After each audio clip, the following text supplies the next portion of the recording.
Ladies and gentlemen, welcome to the May episode of Sportsnet TV, where we endeavour to have a look at the weird, the wacky and the wonderful in the world of sport and, of course, experiential travel. My name is AB and it's my pleasure to be your host tonight as we talk Turkey a little bit later with our special guest, of course, Jason Johnson. Now, tonight we are streaming to you live, as you can probably sense, and what that means is simply your chance to interact with us. As you'll see on the bottom of the screen, a little speech icon there. If you just hit on the speech icon, it opens up your opportunity, your portal to us to say, ask or demand whatever it is that you like, and I guarantee you I will endeavour to get to every single one of them along the way throughout the show. So straight into it, it's been a big month, and on the back of a life-changing trip to Galiipoli, Turkey earlier this year, we're going to have a quick look at some of the social media, the Twitters and the blogs that have caught our eye. We're going to chat, of course, to our special guest Jason Johnson about his experience in Turkey. We're also going to run our new caption competition, and lastly, what you've all been waiting for, the very, very special May Sportsnet TV exclusive offer, relevant, of course, to Anzac Day 2012. Now, before we get to all that, though, let's start with a little segment that I like to call It's Just Not Cricket. Now, this is where we have a look at a bit of a weird or unique sport, and this one, if you try it in Australia, ladies and gentlemen, I can pretty much guarantee that you'll either end up arrested or at least get a slap on the wrist. Okay, why is that? I don't even want to begin. In Turkey, it is a huge sport. So we're going to have a quick look at it now. Check this out. It's called Turkish oil wrestling. Here's the deal. You take a massive jug of oil and pour it all over yourself. You then put on your kispet, which are basically pants. You can see them. They're made from buffalo leather. They weigh about 13 kilo. And metal studs on your butt, well, that's your club name. Once you've got all that, you're ready to go. For the next 40 minutes, it's a free-for-all as the wrestlers grab, grope and yank each other until a winner is decided, usually by pinning the other bloke to the ground. It's been doing this for about 600 years, pretty much the same way, and slapping and punching are allowed within reason as well. Now, they do tell me, folks, that the oil is a spiritual thing, that it keeps the body cool or it protects everyone from those pesky mozzies in the Turkish summer, but my tip is that it simply feels good and the boys are happy to go with it, whatever the reason. Manly men seeking leverage by shoving their hands down each other's oil-soaked pants is a little scary no matter how comfortable a man is with his sexuality. Fear not, however, the rules strictly forbid any hopawate action or manipulation of the franken beans. But before you boys and girls, and if it is you girls, I guess that's probably a different show for a different time slot, decide to buy your tickets, head over to Turkey and have a crack at this, I suggest you take a look at one of the more recent champions. I agree, some of them look like they've pulled the ripcord and let themselves go, but this bloke looks like he would eat me for breakfast. Deep fried, of course. Now, folks, I've actually seen this. I didn't see the major tournament, but I have seen the sport itself, and I can tell you, I'm not jumping in the ring. You'll never get me in there, no matter how hard you try. If I'm ever going to cover myself in virgin olive oil, it will not be a manly man with hair all over his body sticking his hands down my kispet. Now, if you're still tempted and you do want to go, of course, Sportsnet Holidays can get you there. All you need to do is send us an email. I don't know why you'd want to go and see it, but all you need to do is send us an email to tv@sportsnetcorp.com or give us a call on the 1300 number, 1300 888 858, and we'll speak to you then. Now, we've actually got some feedback on the live chat here, so thank you. I've got from Anonymous. Is that sport just for guys? Asks Anonymous, and actually, is it a real sport? As a follow-up question, well, Anonymous, yes, I've seen it done by women, but not in Turkey, maybe in Vegas. It's usually not oil. Perhaps it's jelly or mud, but a similar kind of concept. I haven't seen it done by women in Turkey. It is a manly sport, national treasure, with the winner usually walking away with a title and 100 grand US. So is it a sport? Well, I guess the definition of sport is using skill and athleticism in a competition against another person or team. So by the strict definition, Anonymous, yes. I'm tipping that it is a sport. So there's an answer to your question. But thank you very much for asking. And again, that is something we promote. If you do want to get in touch with us, another way to do it, of course, throughout the show is our Twitter feed. So you can jump on @SportsnetHoles and then after the show follow us and find out a few of our special offers and, of course, what we see in the world of sport and travel. Very exciting stuff. Now, keep the live chat coming, ladies and gentlemen. Gives us an opportunity to do what we do well, and that is to create a world of wow. Now, on the social media, it does take us to our next section, a nice little segue there, which I like to call Whiners and One-Liners. And these are a few of the tweets that have caught our eye over the last month or so. Let's start with the first one here. Aussie star Mark Webber, of course, from the Red Bull F1 team, and it looks like Mark's life is not always lived at supersonic speed. I didn't catch the wedding, but I'm sure it was a great view. Red Bull, showing us that life is meant to be lived all the way, and fortunately they've kept it PG as well. Aussie basketball superstar and Milwaukee Bucks centre Andrew Bogut calling it as he sees it, as he always does, for those of you who follow him. And of course, one of our favourites, the gorgeous Stephanie Rice, who perhaps Steph might have mentioned whether those sessions were actually in the pool or on the couch to which she is now stuck. So folks, if you've seen any interesting tweets, posts or blogs, feel free to forward them on to us. It's one of our favourite segments and we'd love to see and hear a little bit of what you've got to say.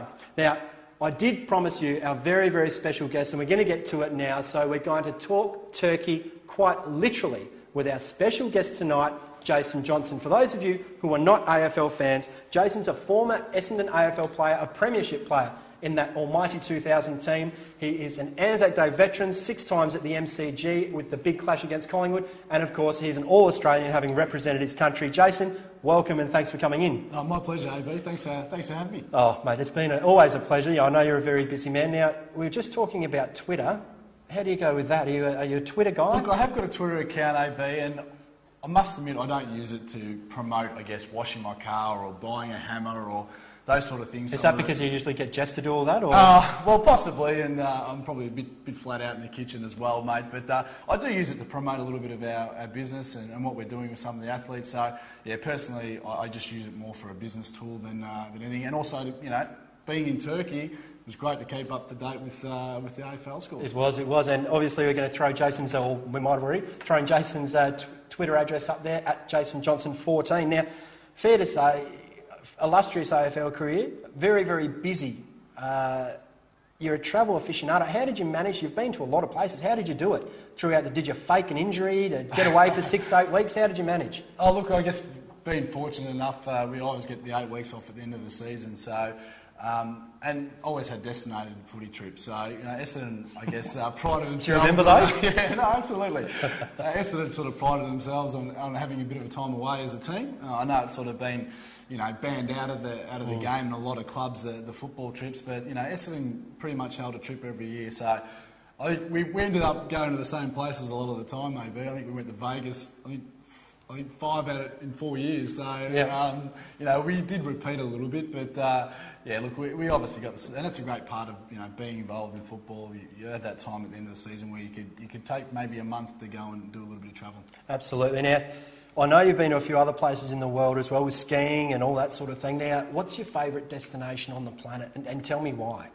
Geez, AB, you've just... That's a tough one, a question without notice. Yeah, look, I mean, I don't think I've got one. I think I enjoy travelling, so and I enjoy exploring new places. So I've yet to find that destination. I'm planning a trip at the end of the year. Actually, I'm hoping to do maybe a Christmas in France, and then Sweden on the Swiss Alps. So that could be the new destination. But I mean, there's so many places to go. And, there are. And why just go back to one place? I'd like to see the world and see what it's got. Absolutely. Well, we did see a part of the world, and that's what we're here for. It is time to talk Turkey.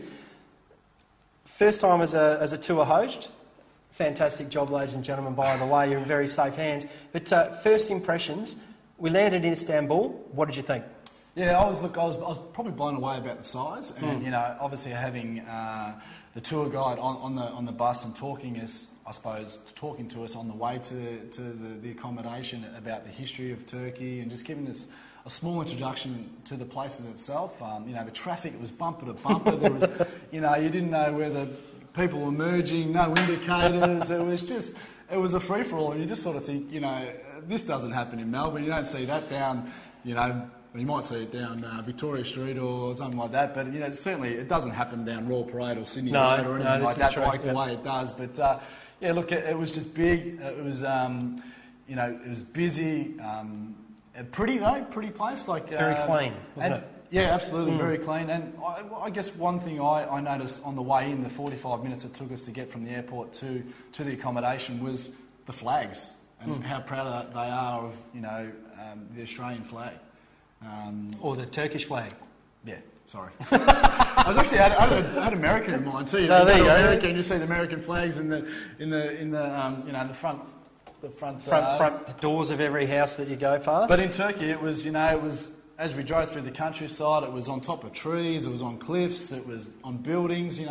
Everywhere you went, you would have seen 70, 80 Turkish flags each day. Yeah. If you saw one, you saw 100. There's no question. Now, we were there for a very specific reason. We got out of Istanbul after only a couple of days and headed down to the Gallipoli Peninsula for the 96th anniversary of the dawn service at Anzac Cove. We got down there a couple of days early. I think that was a real bonus. Yeah, I think, from you guys, well done on that, because it was something that I don't think a lot of travellers get to experience is, being there the day before. When you've got the place to yourself, you've got time to look at the place, maybe reflect, think about maybe what the diggers went through, what they had confronted when they first got to the shores of Anzac Cove, where they had to sleep for 9 months and what they had to endure. And obviously having the tour guide there, with the 4-hour trip from Istanbul down to Gallipoli, you got to learn a lot about the history of it, which you did. I must admit I'm not a history buff when it comes to wars and stuff like that. So for me that was fantastic to learn a little bit about the history of it, especially from their point of view and what they went through, as much as what the British and the Australians and the New Zealand soldiers. I think that's a big part of it, that we did learn so much from a local, and these guys really study their history, and I guess it puts us a little bit to shame, and it's something that you've got to experience when they do take you around and they speak from the heart about the history of their country, what their people went through, and then they welcome, I guess, the old enemy, us, into their backyard to celebrate with them. It makes you feel a little bit insignificant. It's pretty daunting stuff. Yeah, I think we forget that they lost 250,000 of their own people, and we invaded their land. And maybe we might not have had a choice in that, but we played a part in that. And I suppose we'll talk about Mustafa Ataturk a bit later on. But what his hindsight in terms of welcoming back the people that invaded his land back then, to build memorials and build places where people can go and reflect and travel to and see, is amazing. Like, I don't know where else that happens. No, it's pretty unique and very impressive. The couple of days we did spend beforehand, I guess, gave us a great insight and made the dawn service a bit more relevant. Now, talk us through the minute we got to Anzac Cove. I can't even remember what time it was. I think we were kicking the footy at about 2 p.m. or 3 p.m. the day before the service.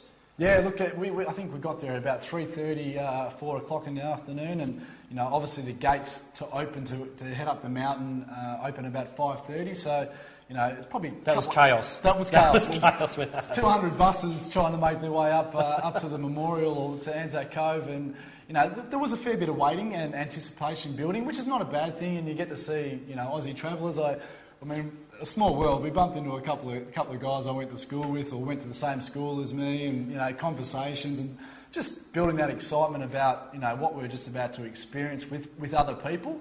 I think that's the good thing about the actual dawn service itself and spending the night before, is you actually get to experience it with lots of people, and you can build some really good relationships, like I think I have for life. And so we got there at 7 o'clock, and when dusk hits, you find your space on the grass, which is it's quite jam-packed. Very cosy, very cosy. But I would suggest you pack warm, because it was freezing. One of those bloody cold. I think. Sorry to jump in. I think it was the coldest in 25 years. So we're talking, and I know this for a fact, in the minuses. I, however, don't know exactly what degree, but I do know it was below zero. And sleeping bags definitely the order of the day. I'd be packing a couple of jackets. Would you have 3-4 layers?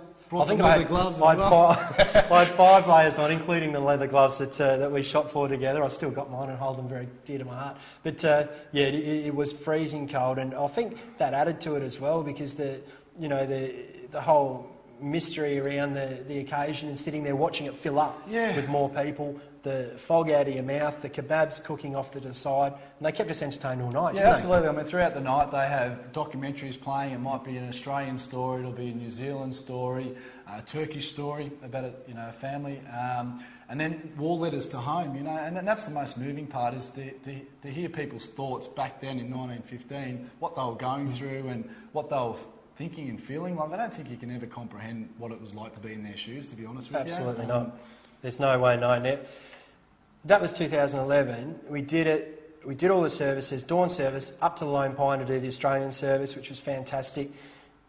You've signed on for another couple of years, is that right? Yeah, absolutely. I'm pretty pumped about this, and I really want to be involved in it. And it's such an experience. And I think that's the good thing about supporting Essendon, or even if you don't support Essendon, I think they do things well in that sense. And teaming up with you guys at Sportsnet, providing an experience. I think Essendon pride themselves for creating an experience on the ground and off the field, and that's a good thing about this trip. And anything I can be a part of, post my football career, I'm in for it. And absolutely. And we did actually have a Collingwood supporter on this very, very small inaugural group. So it's not just for Essendon supporters, ladies and gentlemen, but of course that's where the most relevance is with Jason and maybe one of his mates hosting in 2012 as well. Now, to wrap up the Turkish part of it, your favourite aspect of the trip?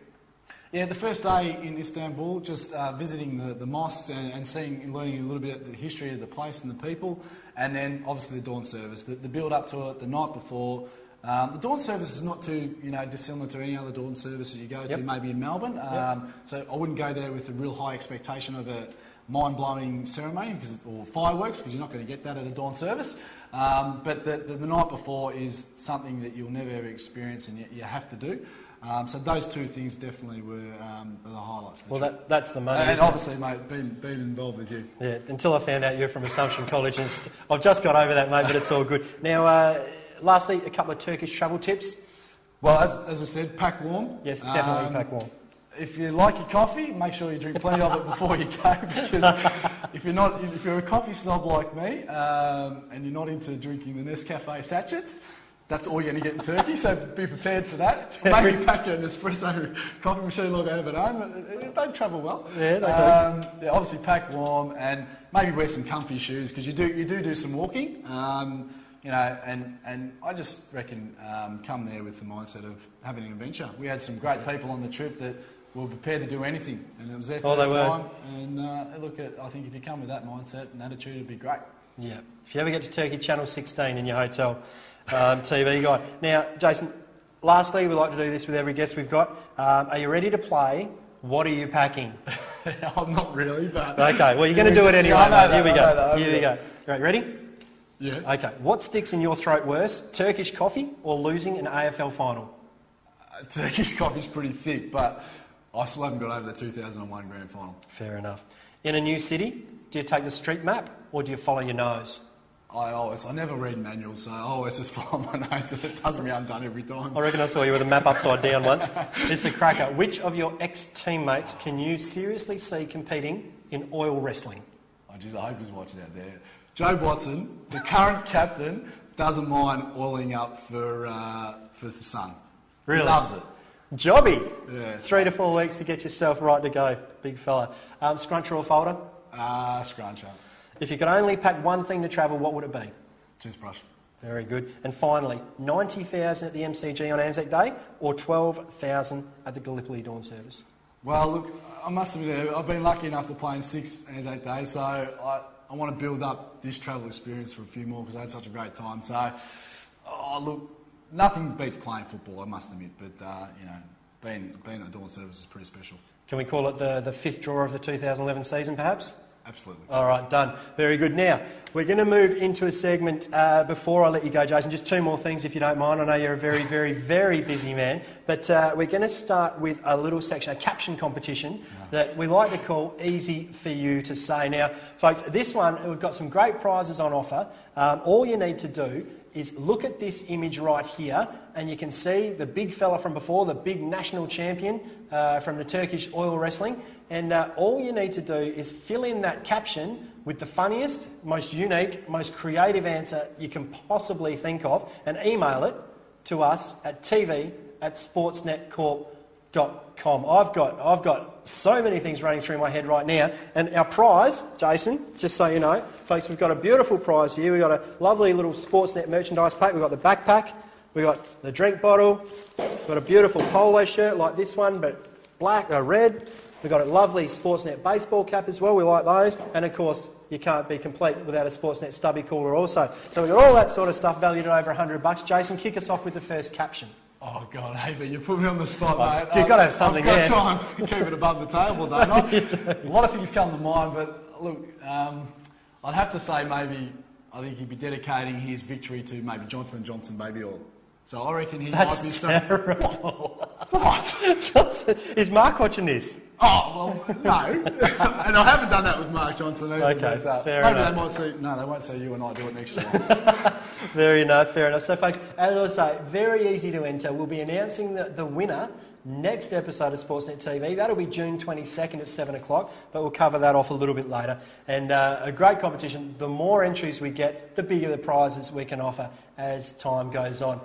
Now, lastly, the last thing we're going to do, Jason, is our special offer for this episode, in particular the May episode of Sportsnet TV, and it's relevant to the Anzac Day trip to Gallipoli in 2012. Now, we've made a couple of tweaks, a couple of amendments. We've added on an extra night, done a few little special things, so it's going to be a cracking trip. You'll be on board again, of course. Absolutely. So all I need from these people out there is a code word. A code word. I'm going to ask you a question, Jason. The bloke whose statue we saw all over Turkey, if we saw one again, we saw 1,000. He was the hero of the Dardanelles. He was the one that created the Republic of Turkey in 1923. His name was Mustafa... Kemal Ataturk. Perfect. We'll take Ataturk for our purposes. Good job. They had me worried then when I saw the look on your face.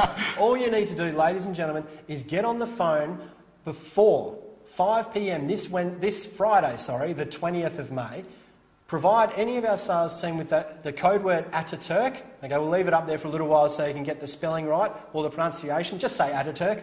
And book and pay for your 2012 trip. What's the deal? The special offer is if you do that before 5 p.m. on Friday, the 20th of May 2011, 10% off the entire package cost, which is a fair saving. I mean, that's a fair wage. That's $400 to $500. And it's a great value trip. I mean, it is. You don't spend a cent unless you're buying Turkish rugs while you're over there. But that's another story for another day. But it is a great trip and it's well worthwhile. So just remember, folks, 1300 888 858 or email us. Just give us a call before Friday.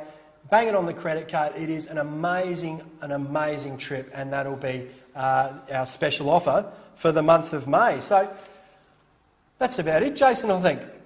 Well, AB, mate, I've had an absolute ball doing this with you, so I just want to keep building it until next year. Yeah. I just love hanging out with you, mate. It is going to be. I know you're going to go through a bit in the next couple of months, but we've got a new addition to the family. It is going to be great, but we are going to be back. Unfortunately, not with yourself, Jason, but we are going to be back in June. Put it in your diary, folks. The 22nd of June. Make sure you participate in all our live chat, etc. And for goodness' sake, enter the easy for you to say caption competition between now and the 22nd of June, and we'll announce our winner, of course, and we'll courier out those fantastic prizes. It's been fantastic. Thank you very much again, Jason. Thanks, AB. From all of us here at Sportsnet, have a great day, a great afternoon or a great evening, and we look forward to talking to you soon. Bye for now. Keep your eye on the ball.